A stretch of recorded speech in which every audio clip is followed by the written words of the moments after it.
નમસ્કાર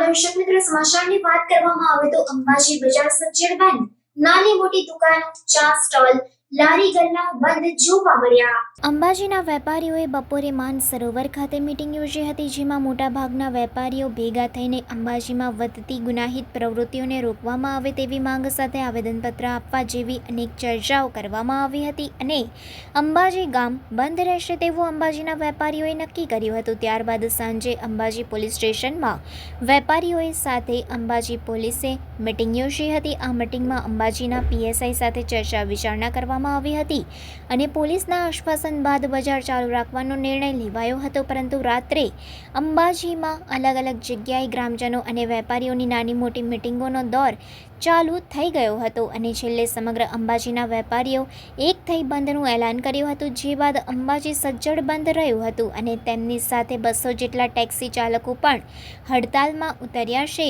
અંબાજી પોલીસ સાથેની બેઠક બાદ સમગ્ર અંબાજી બજાર બંધ અને ચાલુને લઈ ચર્ચાએ જોર પકડ્યું હતું. રાત્રિના સમયે અંબાજીમાં અલગ અલગ જગ્યાએ ગ્રામજનો અને વેપારીઓની નાની મોટી મીટિંગોનો દોર ચાલ્યો હતો અને આખરે અંબાજી બંધ રાખવાના નિર્ણયને માન્ય રાખ્યો હતો.